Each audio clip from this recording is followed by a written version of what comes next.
بسم اللہ الرحمن الرحیم۔ السلام علیکم۔ آج ہم 4 ایسے نبیوں کا تذکرہ کرنے والے ہیں۔ وہ 4 کون سے نبی ہیں جن کو موت نہیں آئی؟ آج سے کروڑوں سال پہلے اللہ نے اس کائنات کو تخلیق فرمایا اور پھر حضرت آدم علیہ السلام کے ذریعے انسانی زندگی کی بنیاد رکھی۔ جس طرح اللہ تعالیٰ نے اس روئے زمین پر بے شمار قوموں کو آباد فرمایا اور ان قوموں کی طرف اپنے بے شمار انبیاء کرام کو مبعوث فرمایا، ہر قوم کی طرح مختلف رسول تشریف لائے، یہاں تک کہ 1,24,000 انبیاء کرام اس روئے زمین پر جلوہ افروز ہوئے۔ آخر میں اللہ تعالیٰ نے رسول اللہ صلی اللہ علیہ وآلہ وسلم پر اپنی نبوت کا دروازہ بند فرما دیا۔ اب قیامت تک کوئی بھی نبی اس دنیا میں تشریف نہیں لائے گا۔ بے شمار انبیاء کرام اپنے اپنے وقت میں اپنی اپنی قوموں کی طرف آئے اور دنیا سے واپس چلے گئے۔ لیکن 4 ایسی انبیاء کرام ہیں جو آج بھی زندہ ہیں۔ یہ 4 انبیاء کرام کون کون سے ہیں اور اللہ تعالیٰ نے ان انبیاء کرام کو کس وجہ سے زندہ رکھا ہے؟ ان کے زندہ رہنے کی کون کون سی وجوہات ہیں؟ اگر آپ ایسی ہی اسلامک معلوماتی بھری ویڈیو دیکھنا پسند کرتے ہیں تو ہمارے اس چینل کو لازمی سبسکرائب کریں۔ مختلف روایات اور حدیث نبوی کی روشنی میں 4 ایسی انبیاء کرام کا تذکرہ ملتا ہے جن کو اللہ تعالیٰ نے آج بھی زندہ رکھا۔ یہ چاروں نبی یہ ہیں۔ پہلے نبی جن کے زندہ ہونے کا ذکر ملتا ہے وہ حضرت عیسیٰ علیہ السلام ہیں۔ جب حضرت عیسیٰ علیہ السلام نے نبوت کا اعلان کیا، انہوں نے اپنے ارد گرد کے لوگوں کو جمع کیا اور انہیں بتایا کہ میں اللہ کا بھیجا ہوا نبی ہوں اور دعوت حق کے لیے مبعوث ہوا ہوں۔ جس قوم میں حضرت عیسیٰ علیہ السلام کو مبعوث فرمایا وہ قوم یہودی تھی۔ ان کی کتاب میں یہ واضح لکھا ہوا تھا کہ اللہ کا نبی آئے گا جو یہودیوں کے دین کو ختم کر دے گا۔ اسی ڈر کی وجہ سے یہودیوں نے حضرت عیسیٰ علیہ السلام کو قتل کرنے کا منصوبہ بنا لیا کہ اگر حضرت عیسیٰ زندہ رہے تو ہمارے دین کو ختم کر دیں گے۔ چنانچہ حضرت عیسیٰ علیہ السلام اللہ کے حکم سے ان یہودیوں کو دین حق کی طرف بلاتے رہے، لیکن وہ بدبخت قوم آپ پر ایمان نہ لائی اور آپ کو جھٹلاتی رہی، آپ پر طعنہ کشی کرتی رہی۔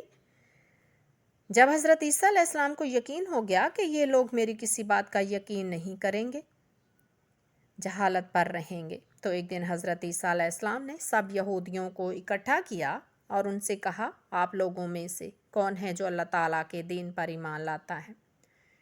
تو ان میں سے تقریباً 12 لوگ ایسے تھے جنہوں نے کہا کہ ہم اللہ کی وحدانیت پر ایمان لاتے ہیں اور ہم آپ کا دین قبول کرتے ہیں، آپ ہی ہماری بخشش کا ذریعہ بنیں گے۔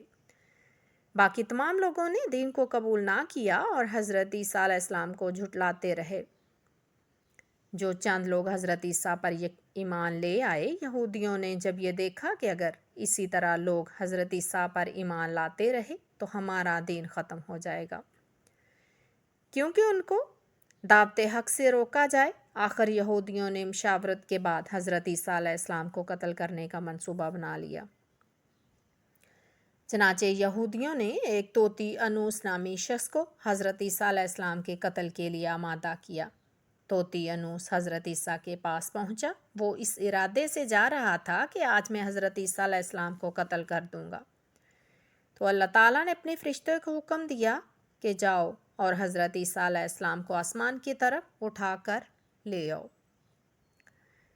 فرشتہ اللہ تعالیٰ کے حکم کی تعمیل کرتے ہوئے حضرت عیسیٰ علیہ السلام کے پاس گیا اور حضرت عیسیٰ علیہ السلام کو زندہ اپنے ساتھ آسمانوں کی جانب لے آیا۔